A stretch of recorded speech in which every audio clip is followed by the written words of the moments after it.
En vue de la dynamisation de la coopération bilatérale et multilatérale entre le Bénin et plusieurs pays partenaires et amis, le président de la République, Patrice Talon, a reçu au palais de la Marina les lettres de créance de 8 nouveaux ambassadeurs accrédités au Bénin. Les discussions ont essentiellement porté sur la dynamisation des liens d'amitié et de coopération entre le Bénin et les différents pays. Je souhaite donc le placer sous le sceau du renforcement de l'amélioration de nos relations bilatérales qui existent donc entre le Bénin et la Turquie, spécialement en termes d'économie et de commerce.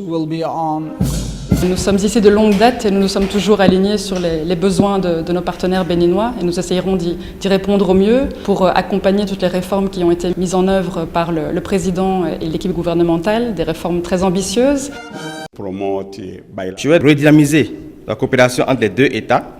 Nous allons aussi mettre l'accent sur la promotion du commerce, le tourisme et l'investissement. Je suis très content d'avoir visité le parc industriel béninois et j'ai vu ce que les Béninois ont fait et nous allons donc partager les expériences entre les deux pays. Le Bénin, c'est un pays pareil que la Slovaquie par la superficie un peu, la population un peu doublée que la Slovaquie. On a beaucoup de choses qui sont communes. On a parlé avec son Excellence Monsieur le Président, un domaine qui a la possibilité, c'est l'agriculture et du coton. C'est avec un grand plaisir pour moi de revenir, voir maintenant que ça a été que la ville de Cotonou, mais je vois quand même qu'il y a beaucoup de changements qui sont assez positifs dans le pays.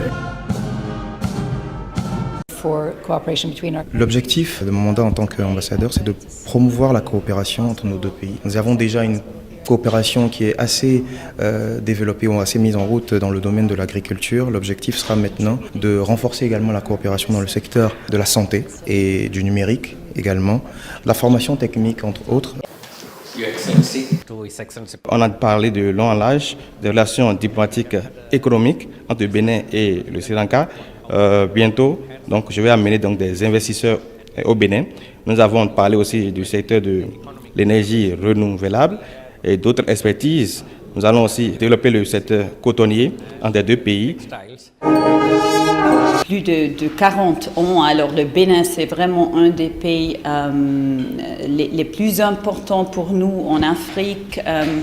On a beaucoup de gens de coopération, on a maintenant abordé avec le président, par exemple, la formation professionnelle. Alors, on va certainement continuer de travailler avec le Bénin sur ça. On a aussi parlé de la décentralisation.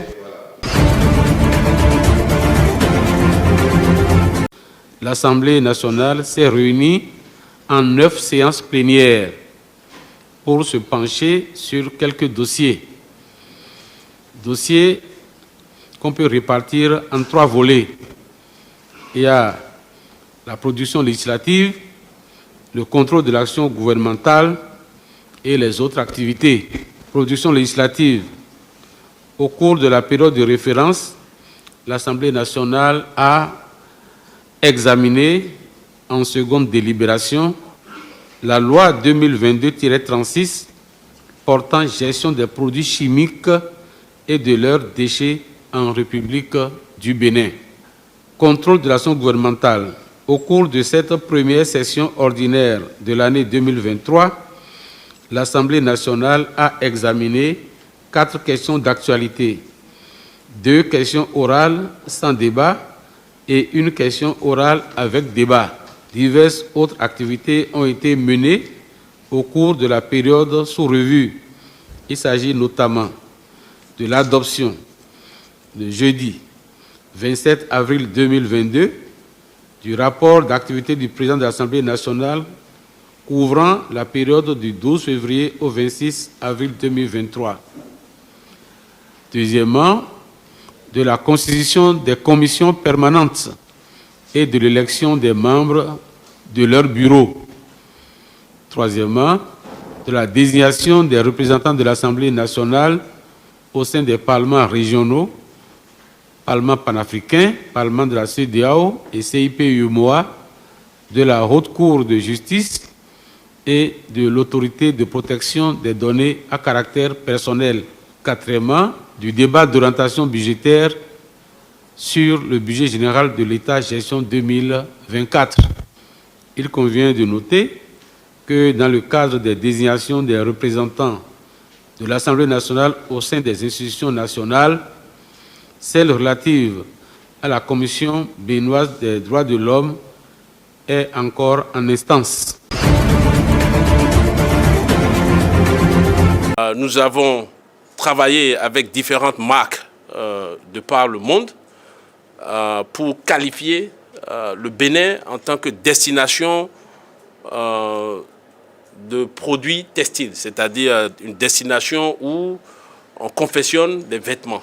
Nous avons pu signer des contrats de livraison de vêtements avec plusieurs marques, dont la marque TCP, Children's Place, qui est basée aux États-Unis, qui est propriétaire d'une chaîne de magasins de vêtements aux États-Unis, au Canada et au Puerto Rico. Et donc, c'est avec cette chaîne que nous avons signé un accord de livraison de vêtements. Et aujourd'hui, grâce au génie de nos compatriotes, de nos concitoyens qui travaillent dans cette zone et qui, pendant des mois, ont été formés au métier du textile, qui sont aujourd'hui des ouvriers qualifiés, nous allons pouvoir livrer la première cargaison de collants et de polos pour enfants.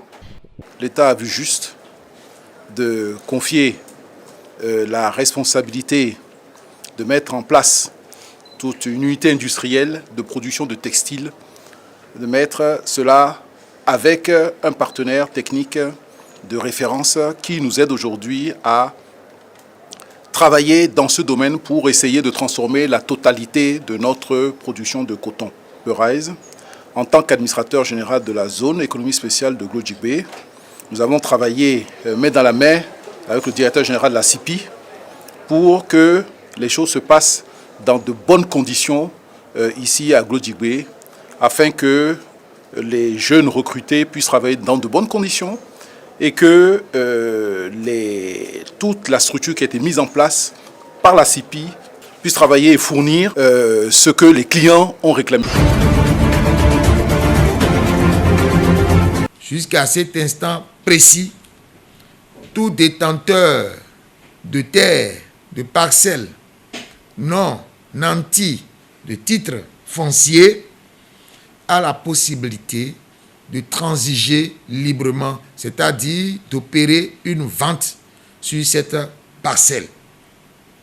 Il suffit, pour la régularité formelle de la transaction, que l'un des modes prévus par l'article 516 soit choisi ou respecté.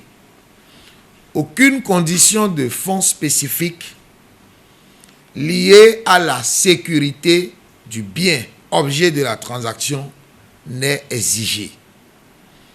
Mais l'article 516 du Code foncier et domanial prévoit qu'à l'expiration du délai de transition ou du délai transitoire, c'est l'article 17 cité supra qui sera mis en vigueur. On se rappelle donc que l'article 17 prévoit en son alinéa premier que pour vendre un fonds de terre ou un immeuble, la vente doit être précédée par la confirmation des droits détenus sur le dit immeuble, à savoir l'obtention d'un titre foncier. Et c'est ce qui va changer avec l'expiration de la période transitoire. Il faut donc retenir qu'à l'expiration de la période transitoire, toute personne qui prendra l'initiative de vendre une parcelle ou un bien bâti ou non, doit s'assurer que lui-même dispose d'un titre foncier. Autrement dit, il doit se faire délivrer un titre de propriété un titre foncier avant de vendre. Comme la loi est conforme aux pratiques et doit réguler les pratiques, le législateur a prévu un assouplissement pour tenir compte des réalités qui sont les nôtres. C'est pour ça que l'article 2, l'alinéa 2 de l'article 17 du Code foncier et domanial prévoit qu'à défaut d'obtenir un titre foncier avant la vente, il est possible d'obtenir auprès de l'Agence nationale du domaine et du foncier un certificat d'appartenance dont le délai de validité mentionné au bas du dit document est d'1 an non renouvelable. En d'autres termes, si un présumé propriétaire, c'est-à-dire le détenteur d'un terrain non pourvu ou nanti de titre foncier, prend l'initiative de vendre son terrain à compter du 16 août 2023 ou du 15 août 2023, il doit s'adresser d'abord à l'Agence nationale du domaine et du foncier pour se faire délivrer le dit certificat d'appartenance. Déclaré persona non grata au Sénégal, Juan Branco est en plus visé par un mandat d'arrêt international requis à son encontre par Dakar pour crimes et délits en lien avec les troubles survenus en juin dans le pays. L'avocat français de l'opposant Ousmane Sonko faisait jeudi l'objet d'un signalement aux autorités judiciaires françaises pour avoir divulgué les identités de 2 fonctionnaires français travaillant au Sénégal. Je me permettrai d'ouvrir une parenthèse pour féliciter notre avocat, M. Juan Branco, mais lui apporter également tout notre soutien par rapport aux épreuves qu'il traverse. Nous avons appris avant-hier que le Quai d'Orsay français a décidé d'intenter une procédure contre lui devant les juridictions françaises. Avec notre avocat, qui a été d'un apport inestimable depuis qu'il a pris part à ce dossier. Et nous lui apportons notre soutien aujourd'hui, indéfectible. Juan Branco avait annoncé le 22 juin avoir déposé une plainte en France et une demande d'enquête à la Cour pénale internationale contre le président sénégalais Macky Sall pour crime contre l'humanité après la condamnation à 2 ans de prison ferme de l'opposant Ousmane Sonko. Pendant plusieurs jours, d'importants saccages avaient eu lieu dans le pays et plus de 16 personnes sont mortes lors des affrontements.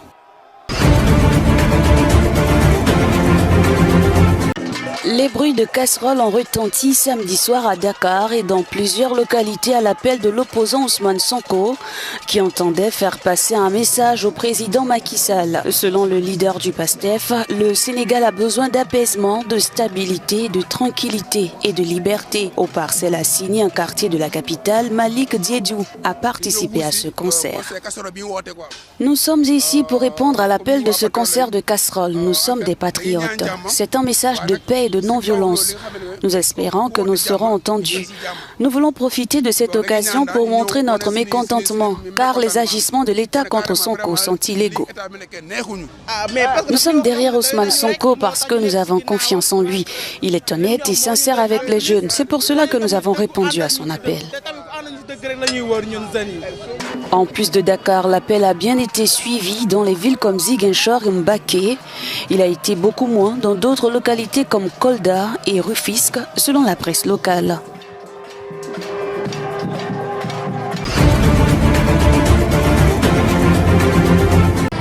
Une Union africaine forte et autonome, c'est le souhait du président kényan. Dimanche à Nairobi, William Ruto a appelé à réformer cette organisation vieille de 60 ans, mais dont l'efficacité est très souvent mise en cause. Si l'Afrique veut bâtir une solide intégration avec notamment la mise en œuvre de la zone de libre-échange continentale, elle doit s'autofinancer, a-t-il dit. Le mouvement panafricain a toujours été axé sur la souveraineté et l'action. D'abord et avant tout, la dépendance chronique, même à l'égard de partenaires bien intentionnés, est tout à fait incompatible avec l'aspiration à l'indépendance, à la souveraineté et à l'action. C'est pourquoi je pense que nous devons prendre au sérieux les recommandations qui ont été faites pour faire de notre organisation une organisation autonome et une organisation financée par nous-mêmes.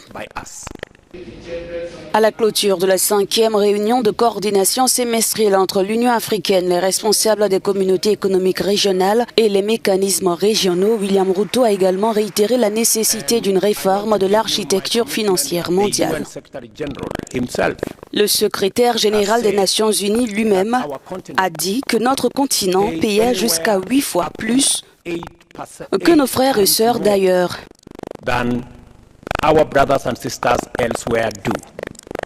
Il sera plus juste d'avoir un mécanisme de financement qui traite tout le monde de la même manière. Cette rencontre a été précédée de la 43e session ordinaire du Conseil exécutif qui s'est tenue les 13 et 14 juillet où il a été question d'examiner et d'approuver le budget de l'Union africaine pour 2024, d'évaluer la mise en œuvre de ces décisions et d'adopter de nouvelles décisions sur des questions de fond d'intérêt continental.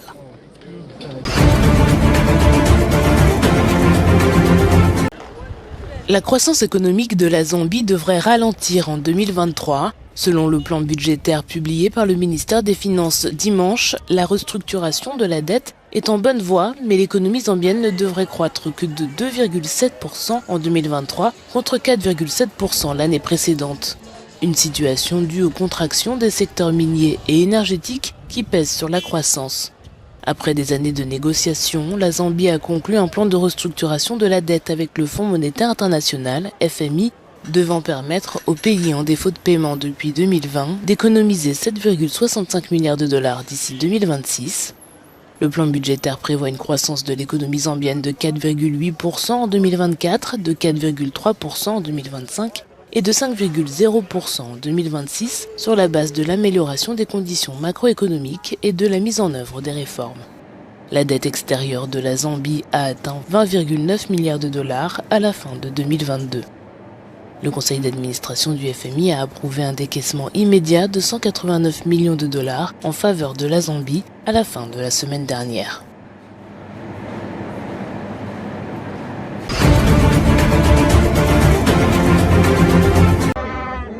Des partisans du mouvement Cœur Uni du président centrafricain étaient réunis samedi à Bangui à la faveur du top départ de la campagne référendaire.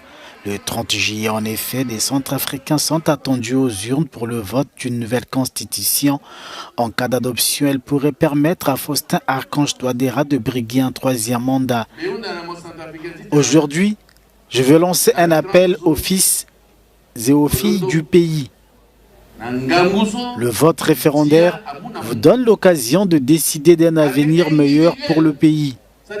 Ne laissez pas passer cette opportunité de créer une nouvelle république à travers la Constitution.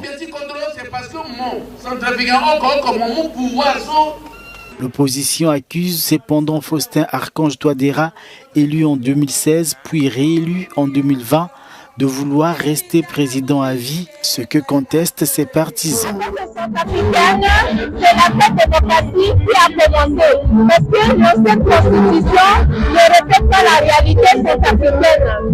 Dans un pays en proie à la rébellion, le volet sécuritaire reste un défi de taille. La communauté des officiers pour la sécurité internationale a annoncé l'arrivée des centaines de combattants de Wagner pour sécuriser le vote référendaire.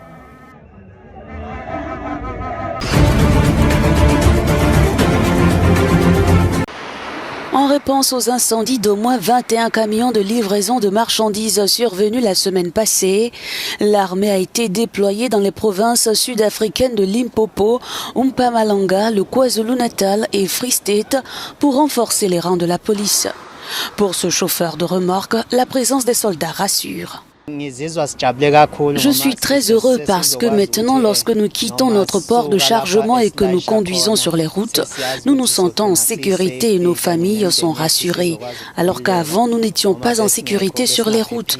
Nous remercions le gouvernement pour le soutien qu'il nous a apporté en déployant l'armée pour nous protéger dans cette situation déplorable à laquelle nous sommes confrontés. 12 personnes soupçonnées d'être responsables de ces actes sont toujours recherchées. Selon les sources policières, ces incendies sont des actes délibérés posés par des individus dont l'objectif est de porter un coup dur à l'économie sud-africaine.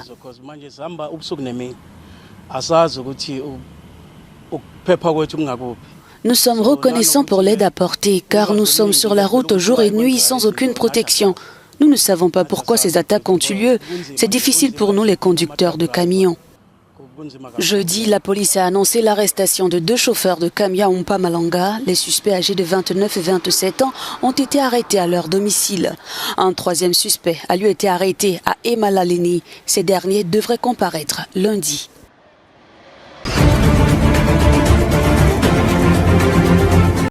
Ces réfugiés ont fui la guerre au Soudan en espérant trouver un havre de paix en Libye.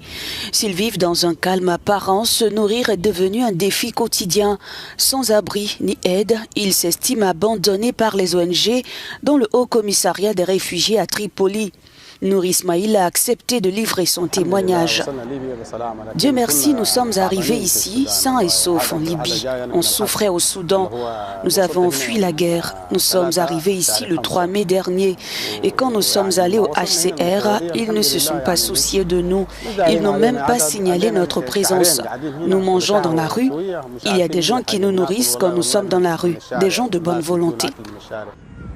Cet homme est arrivé ici avec sa famille. Il dit avoir perdu ses parents dans les combats et doit subir de toute urgence une opération pour éviter l'amputation. Nous voulons que les Nations Unies s'intéressent à notre cas. Nous avons besoin d'un endroit sûr où nous abriter. En tant que réfugiés soudanais, nous sommes venus ici pour demander l'asile. Mais nous ne voulons pas rester en Libye. Nous ne demandons l'asile qu'aux ONG. Selon l'ONU, le conflit au Soudan a déjà fait plus de 2 millions de déplacés à l'intérieur du pays et 740 000 autres personnes ont fui vers les pays voisins du Soudan, dont beaucoup sont eux-mêmes confrontés à des crises économiques ou à l'instabilité politique.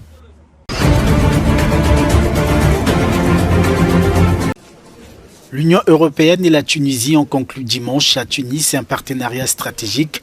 Le document porte sur 5 piliers: la stabilité macroéconomique, le commerce et les investissements, la transition énergétique verte et l'immigration, entre autres. La Tunisie étant devenue une plaque tournante des candidats au départ vers l'Europe via la Méditerranée. Nous allons donc travailler avec la Tunisie sur un partenariat opérationnel de lutte contre la contrebande. Nous allons également renforcer notre coordination sur les opérations de recherche et de sauvetage.